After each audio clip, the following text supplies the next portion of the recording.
asalaamaaleykum wa rahmatullah wa barakatu mbokki réew mi ñu ngi leen di ziyaara di leen ñaanal jàmm kenn ku nekk ci diwaanam noonu la ñuy nuyoo njiitu réew mi son excellence Mohamedoul Cheikh El Ghazouani rawatina ak jëwrin yi nga xam ni ñoom la ñu dénk doxalinu réew mi kilifa diine yi kilifa aada yi ñu ngi ci tund yi tabarakallahu di leen jaajëfal mbokk yi am di jàmm yi ñu ngi leen di jox cër di nuyu waaye takk der yi nga xam ni ñu ngi ci frontières yi di taxaw doomu aadama yi ngir kaaraange askan wi saa su jot di guddi muy bëccëg ñu ngi leen di ziyaara aju docteur yi ñu jaajëfal leen jox leen cër bu baax a baax képp ku ànd ak jàngoro yàlla na ko buur bi yàlla saafara nga dellu sa njaboot waaye làqu yi ñu ngi leen di jaal seeni mbokk yàlla na leen buur bi yàlla xaare aljana firdaws bi jaal Mustafa al Karim Seydina Muhammad suñu réew di Mauritanie am ni réew mu ñu ràññee la ci biir Afrique ay ndawam nag fas yéene taxaw ak jàmbaarloog li nga xam ni moom mooy ay jukki seeni wareef waaye itam ay gis-gis yi nga xam ni dafay dolli koomu Afrique ci fànn bu ne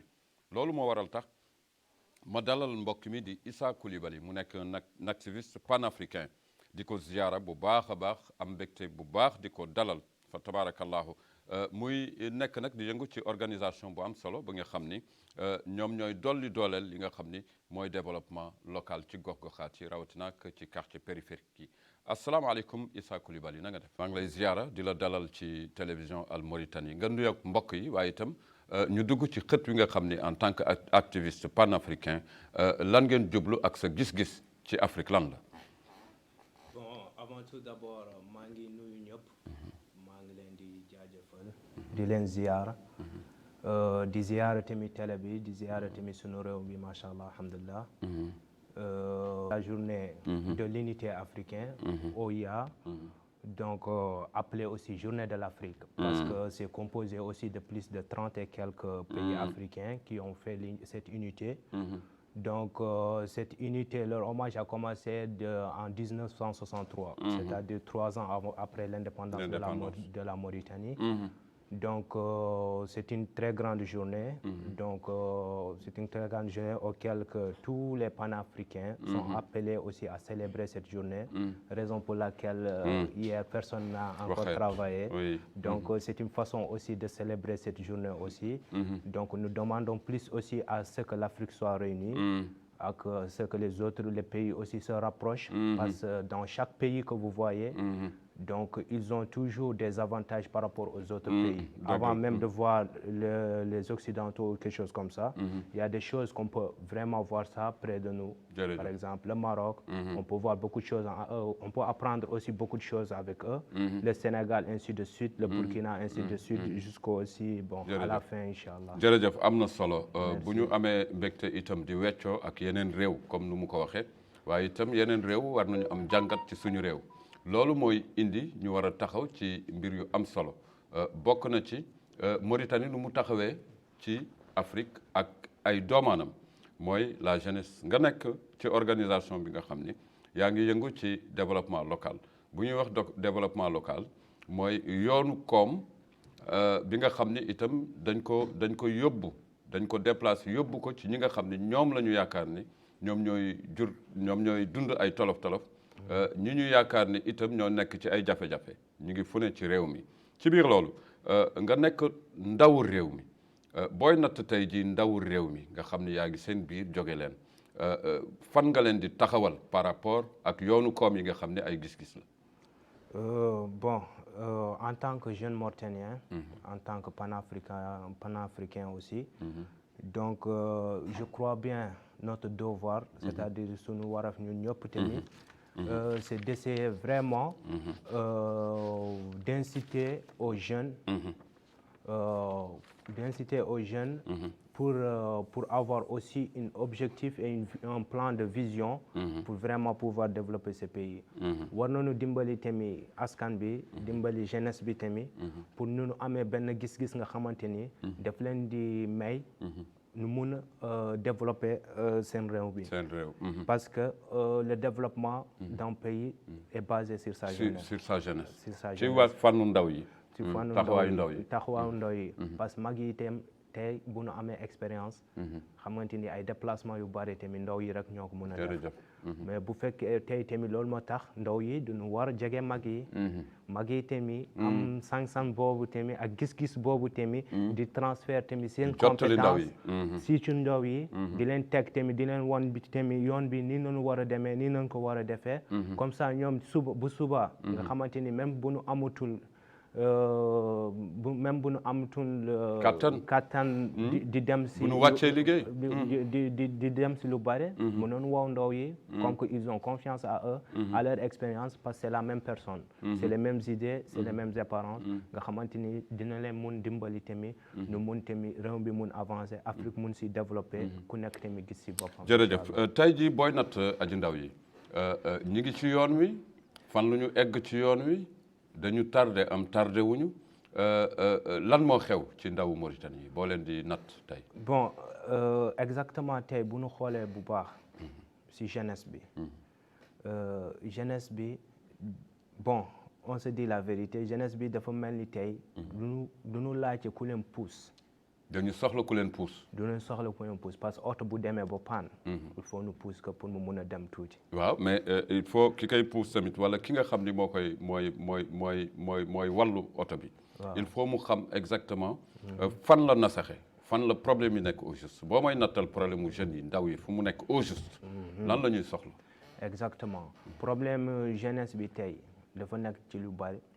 mais dafa am il y a des points nga xamante ni c'est les plus importants aussi nga xamante ni mën nañu si vraiment aussi teg ci xel muy yan muy ñun les jeunes c'est-à-dire que premier problème de la jeunesse mauritanienne c'est quoi c'est-à-dire l'information ñu am information yi ñu am xibaar yi par rapport ak ñan waaw ak gouvernement bi par rapport ak état bi par rapport ak gouvernement par rapport ak Afrique même ak àdduna bi yëpp nu muy doxee parce que ñoom ñoo am sang-sang boobu ñoom am temps boobu pour ñu wuti ji information di ko téye parce que on finit pas par apprendre en tant que jeune on continue pas même les vieux continuent par apprendre donc nous en tant que jeune du ñu war am fierté boobu am le talent nga xamante ni de s'informer de jour en jour de s'informer de ce qui se passe.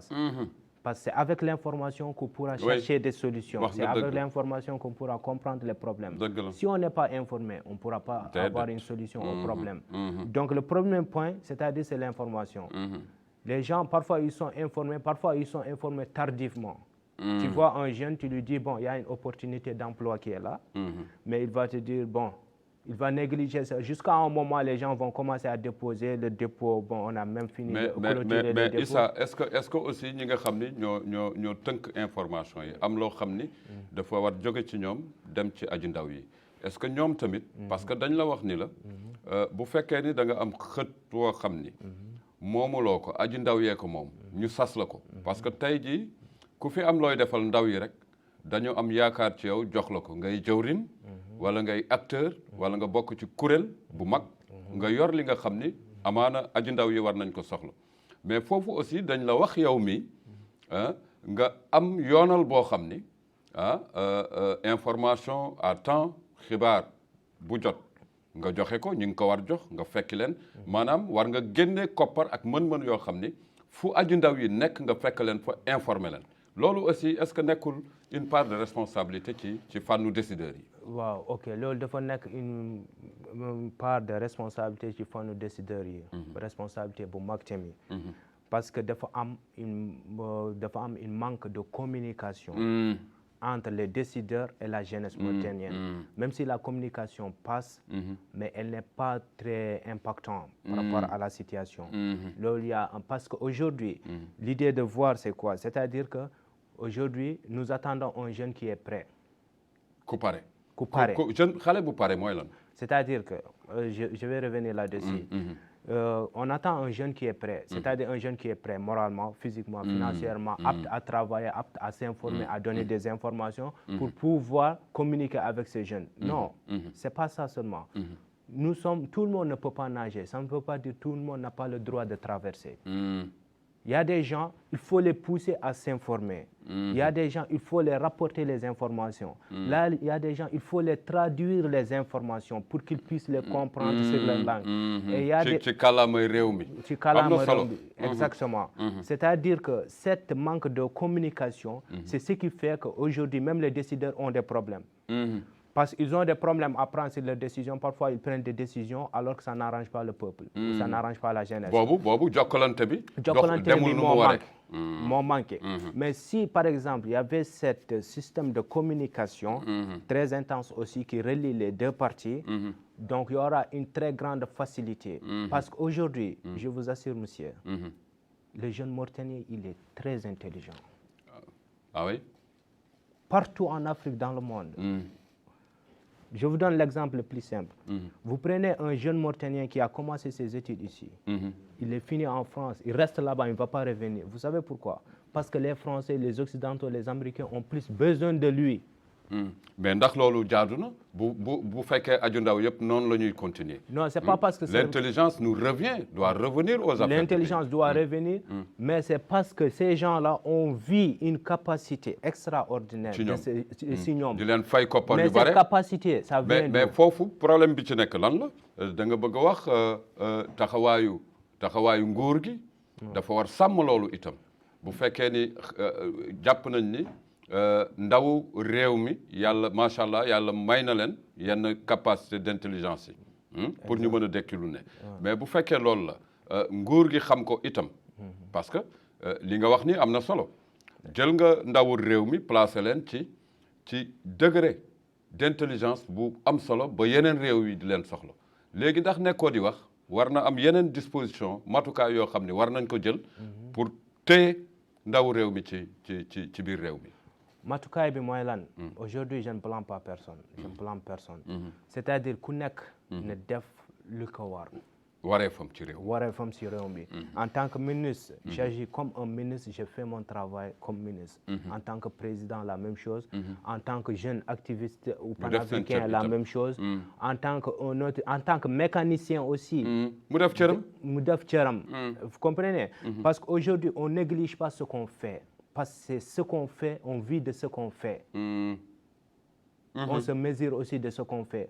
Aujourd'hui, tu peux voir, par exemple, un mécanicien, il se dit, bon, il est mécanicien, il est toujours sale ou quelque chose comme ça, ce genre de truc, il ne s'habille pas correctement. Non, tu achètes un bon tenue de travail, tu te comportes normalement, tu fais ton travail normalement, tu fais tes entretiens normalement, tu cherches tes clients, tu essaies d'entreprendre, tu essaies aussi de voir. Maintenant, les gens, tu sais, je vous donne l'exemple. Par exemple, aujourd'hui, vous, par exemple, même si vous avez un frère qui est mécanicien, vous n'avez pas confiance de sa compétence en mécanique. Vous allez prendre votre voiture, donner ça au meilleur mécanicien. Parce que dans ce système de jeu, il n'y a pas de parents. C'est les affaires, c'est le travail qui paye.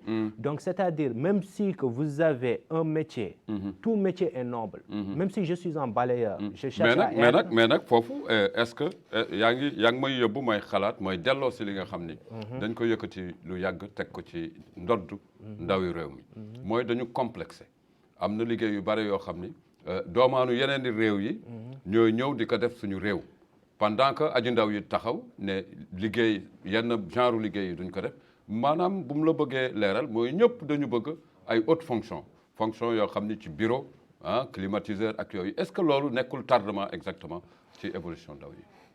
Tardement la nekk ci évolution parce que en tant que jeune il ne faut jamais chercher un bureau. Il faut être sur le terrain. Sur le terrain. Le bureau, c'est fait pour les vieux, si on se dit la vérité. Il faut descendre sur le terrain. On apprend tout sur le terrain. Si vous prenez l'exemple des Chinois aujourd'hui, quand vous rentrez dans leur chantier de construction, vous n'allez pas comprendre qui est l'ingénieur chinois ou le menuisier en bois chinois ou quelque chose comme ça. Pourquoi? Parce que sur le terrain, tout le monde travaille comme étant ouvrier. moom de am na ministre gis nañu ci réewu Afrique yi même ci Occident ministre yoo xam ni modestement boo waxee ni kii ministre la sax kenn du la gëm ndax dañuy wàcc ci terrain bi di saafonteeg doomu aadama yi loolu am na solo lool ci doxalin. Parce qu'avec ça, c'est-à-dire que c'est quand tu reprends le bureau que tu deviens directeur, que tu as des engagements, tu diriges quelque chose. C'est là, quand tu retournes au bureau, tu t'assois, c'est comme si tu es sur le terrain, parce que tu sais ce qui se passe sur le terrain. Si quelqu'un te dit que j'ai fait ça, tu peux examiner en combien de temps il a fait, parce que tu étais sur le terrain. Mais si tu n'étais pas sur le terrain, ou tu descends pas, tu ne peux pas savoir les informations, ni pouvoir les informer. Raison pour laquelle on te dit tout est fait, tu reviens et tu vois rien n'est encore fait. jërëjëf mbokk yi am di jàmm yi dégg ngeen Issa Coulibaly li nga xam ni jukki na ko jëm ci yenn ci gis-gis yi ndaxte gis-gis mi ngi dana tàbbi fu ne waaye njariñ li muy jur kenn mënu ko natt loolu mi ngi des ci buur bi yàlla lu ñuy wax rek mooy ñu dolli sabablu am solo lool waaye Issa fan nga amee yaakaar ci fànnu nguur wala ci fànnu yenn ci organisation yi fan nga am yaakaar ne amaana bu fa aji ndaw yi xoolee jublu fa dana mën feral seen rangoñ ndaxte jooytu bi bare na mais muy ci nguur gi ak ci yenn ci organisation yi fan nga yaakaar ni bu fa aji ndaw yi sukkandikoo dinañu gis yoonu koom. Exactement par rapport à cette question. dina si wax nga xamante ni. parce que léegi bu ñu xoolee par exemple au gouvernement par exemple. Il faut que la jeunesse arrive à comprendre. Nous ne pouvons pas être l'ennemi du gouvernement. On ne peut jamais. Il ne faut jamais penser ça aussi. Parce que le gouvernement nous appartient. C'est eux qui nous représentent partout dans le monde d'aujourd'hui. C'est-à-dire que nos problèmes, nous devons essayer de les soumettre à eux. Vous comprenez? C'est-à-dire aujourd'hui, par exemple, si on prend par exemple le taux de chômage qui se trouve en Mauritanie, la jeunesse fait 70% de ce pays. C'est environ 2 500 000 ou 2 300 000 de jeunes qui sont là. Il y a combien, par exemple, on bac, par exemple, le baccalauréat, vous allez voir, il y a 28 000 candidats. Il y a combien d'admis? 5 000, 6 000 admis à l'université et tout. Donc, le taux de chômage, le gouvernement ne peut pas embaucher tout le monde. Mais c'est-à-dire, aujourd'hui, nous ne pouvons pas tous être des chercheurs d'emploi. Il faut qu'il y ait aussi des créateurs d'emploi, des investisseurs. Aujourd'hui, par exemple, par exemple, seulement sur l'agriculture, on peut employer beaucoup de jeunes là-dessus. Exemple,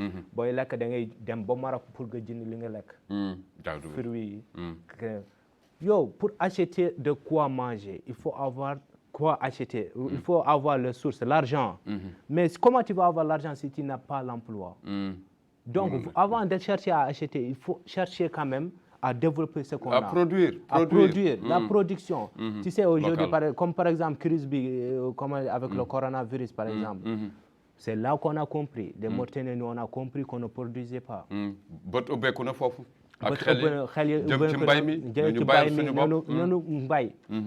Aujourd'hui, il y a beaucoup de jeunes aujourd'hui qui connaissent, qui ont fait l'agriculture, qui ont aussi des idées sur l'agriculture. Ils peuvent proposer des projets.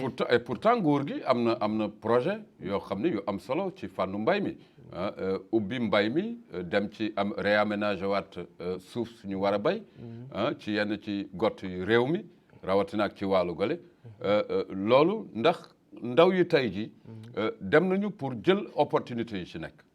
Exactement. C'est-à-dire que ndaw yi tamit comme je te l'ai dit lu mu la waxoon rek problème d'information la. Ils ne savent pas où trouver l'information. Le gouvernement, l'argent qu'il a, c'est pour le peuple.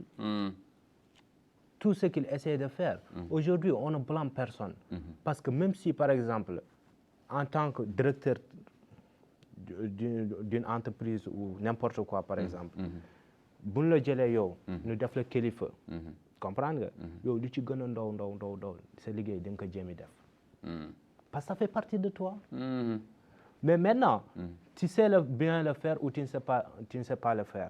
Maintenant, c'est nous les jeunes, par exemple, qu'on va essayer de soutenir comment dirais-je, cette personne, de soutenir en lui proposant des choses qu'il peut vraiment investir là-dessus. Qu'au lieu d'investir sur ça, nous avons un projet qui englobe ça, orientation.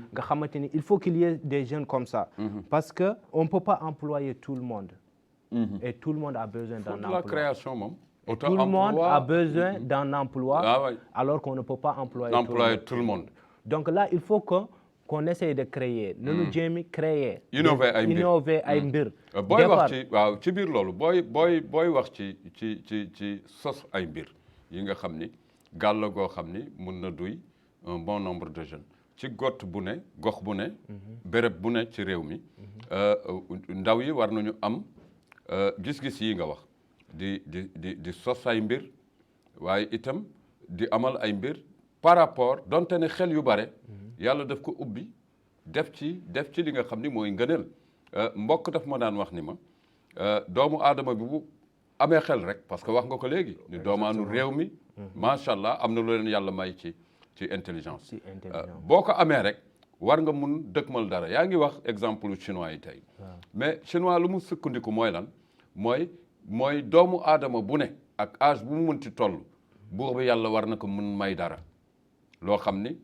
bu ko toppee mën na ci am ndimbal ci fànnu sos ak innovation mbir yooyu laa bëgg ñëw ak yow booy xool tey doomaanu réew mi naam wax nga lu bare ci ñoom wante lan nga gis ni nguur gi jukki na ko te ñoom ñu war ci teg seen loxo. Exactement léegi par exemple aujourd'hui par exemple tey gouvernement bi mu ngi jéemi financer si ce qu'on appelle la formation et l'emploi. Formation professionnelle. La formation professionnelle et tout. Vous comprenez? Maintenant ils sont en train de disposer 20 milliards pour cette formation et l'emploi. Ces 20 milliards, ça ñaar fukki milliards. 2 milliards qui peuvent même aller sur les étudiants les nouveaux sortants, s'ils ont des projets à envisager et tout. Ci étudiants yi, c'est des nouveaux sortants. Avant qu'ils puissent, pendant 6 mois, avant qu'ils puissent avoir un boulot ou un stage ou quelque chose comme ça, essayer de monter quelque chose dont ils peuvent commencer avec. Parce que am nañu xam-xam bi, génn nañu ak xam-xam. am nañu xam-xam boobu. Mais léegi financement yooyu yëpp. C'est-à-dire il faut nit ñi tamit ñun les jeunes tamit ñu xam ni tamit fan nañu war a jaar pour mun atteindre que. Raison pour laquelle tey que xamante ni ñun en tant que aussi sama organisation bu ñu am en tant que OADEL, organisation d'appui au développement local. Moi je suis génie civiliste de formation. Vous comprenez? J'ai travaillé beaucoup avec BIT, donc on a fait des formations, des projets de formation des jeunes sur les différents métiers de BTP, maçonnerie, carrelage et ce genre de trucs et tout. Aujourd'hui, on a monté un projet, de formation sur les différents métiers de BTP. Vous savez pourquoi? Parce qu'aujourd'hui, il y a beaucoup d'entreprises en Mauritanie. BTP, bâtiments, travaux publics. Qui sont là. Le gouvernement les donne leurs projets. Parce que quand on donne le projet aux entreprises, les entreprises vont prendre des éléments. Donc, ils vont créer l'emploi. Mais ce qui se passe, c'est quoi? C'est-à-dire, eux, ils prennent des projets. Mais la majeure partie des gens qui construisent, c'est des étrangers. Des étrangers, oui. Maintenant, il y a des jeunes Mauritaniens qui sont des caroleurs, qui sont comme maçons et tout. Mais maintenant, il faut appuyer cette formation pour qu'ils puissent avoir... faire quelque chose de qualité sur cette formation pour que ces entrepreneurs aussi puissent aussi s'intéresser aux jeunes Mauritaniens. Aux main-d'œuvre locale. Aux main-d'œuvre locale. Avec les jeunes. C'est cette formation qu'on est en train d'établir, d'appuyer cette formation. Là même, j'ai quitté Taazur parce que Taazur, parfois, ils ont des projets de construction. Mais c'est-à-dire, les gens me posaient la question, c'est-à-dire même avec BIT qu'ils ont aussi le problème d'insertion. Quand on forme, comment les insérer? Il faut insérer. Comment les insérer?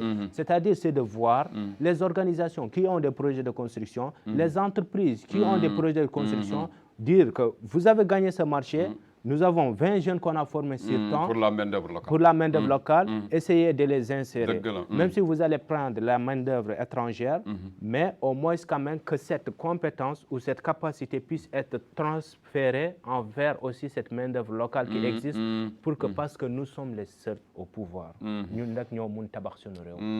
les Si on n'essaie pas de construire notre pays, personne ne pourra le faire à notre place. Yow boo deful li nga war a def si sa réew, kenn mënul la defal li nga war a def si sa réew. Donc la responsabilité vient envers nous. Tu comprends? Et rien n'est encore aussi perdu. Rien n'est encore aussi perdu. On peut toujours rattraper. On peut pas rattraper le temps perdu, mais on peut juste arrêter de perdre le temps. Jërëjëf am na solo lool ak Issa Coulibaly nga xam ni dégg ngeen lu mu jukki jëm ci yenn ci fànnu jogteef yi nga xam ni wala taxawaay yi nga xam ni aju ndaw réew mi war nañ ko taxaw ndax ci bu ñu gëstoo li mu nekk di jukki dañuy comprendre ni mbir mi loo xam ni la cercle la waaw bu décideurs yi taxawee aju ndaw yi taxaw aju soxna yi taxaw ñi nga xam ni ñoo yore yenn ci fànnu xarañteef yi taxaw il faut que cercle bi dox waaw dox mu mel na comme machine buy dox machine buy dox nag ñëpp ciy bokk bu kenn taxaw di xaar moromam loolu moom lu ñu taamu la ñi ngi génn ci pàcc wi nga xam ni moom lañ la jagleel en tant que ndaw buy yëngu ci organisation bu am solo nga xam ni dafay dolli dooleel yoonu koom ci yenn ci gox-goxaat yi mu doon lu am solo mu nekk nag koo xam ni ràññee nañ ko ci yenn jógteefu Afrique yi tey jii ci xët yi nga xam ni moom la ñuy mujjeel booy placé sa réew di réewu Mauritanie ci Afrique ban réew la. bon bu ma placé si réew Mauritanie bu mu ko jéemee placé si benn stade en Afrique. damay wax ni bon on est très en retard. par rapport aux autres pays. am na tardement bu baax tamit. mais tardement bi tamit tu sais le problème c'est pas de dire les problèmes si on crie tous les problèmes il n'y a pas de solution. Il n'y a pas de solution. Il faut chercher les solutions. En même temps. S'il y a un problème, on cherche. Le problème, notre problème principal, dont on ignore tous, c'est-à-dire on n'arrive pas à comprendre, c'est que c'est le manque d'organisation. Organisation. Il faut qu'on s'organise. Il faut qu'on s'organise. Il faut que la jeunesse s'organise, l'État s'organise. Tous les membres de ce pays, toute personne, tout citoyen essaie de s'organiser par rapport à sa famille, pour l'éducation, par rapport à ses études, comment apprendre. Je suis un étudiant, donc je dois vraiment apprendre. Comment apprendre, qu'est-ce qu'il faut faire. Par rapport au métier que je fais, aux gens que je vois, je m'organise là-dessus. Par rapport à mon temps, j'essaie aussi de m'organiser. kon d'accord ak aju ndaw yi nga xam ne bu ñu xëyee lépp lu ñu leen jox ci journée bi ñu ni mën nañ ko dugg ci loolu d'accord ci.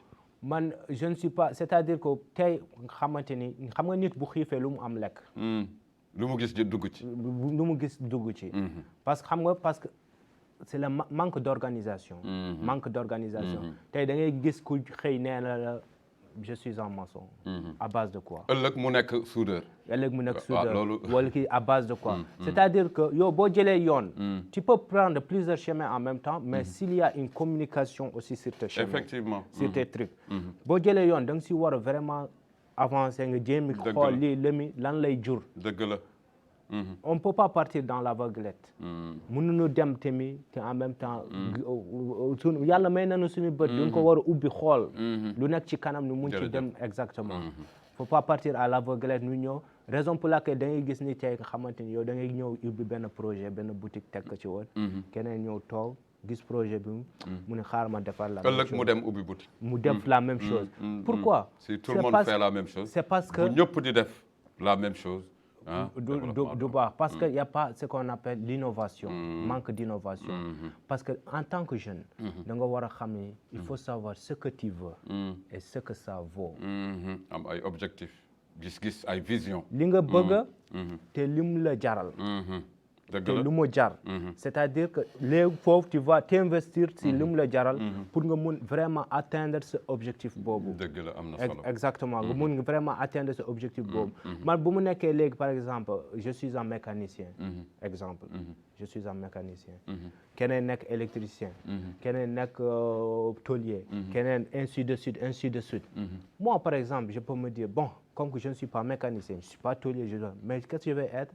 Nettoyeur de garage. Nga wuti leneen. Non, mun naa ñëw may nettoyer garage. ndax ñoom ñëpp ci ay garage lañ nekk. ci garage lañ nekk ma ne bon ok. am na bu ngeen nekk waaye donc c'est-à-dire tu peux travailler dans intervenir sur ce domaine.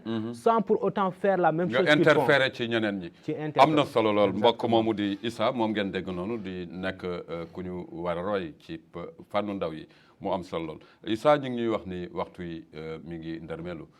lan nga may wax sa kaddu gu mujj. bon man sama kaddu bu mujj laa bëgg vraiment expliquer mooy c'est-à-dire nañu dimbalante ñëpp. le gouvernement tamit. xippi bëtam ci jeunesse bi nga xamante ni duñu soxla ndimbal. parce que les jeunes sont en train de perdre l'espoir. et quand on commence à perdre l'espoir on perd la vie. raison pour laquelle da ngay gis jeunes yi s'orientent dans des choses nga xamante ni qui sont inutiles. Ils essaient de perdre le temps. Tu te réveilles le matin, tu n'as pas de boulot, tu n'as pas quoi faire et tout. Ces gens-là, faut pas les blâmer. Ça pousse à quoi? ci lan la leen di xiir? Ça les pousse à la délinquance.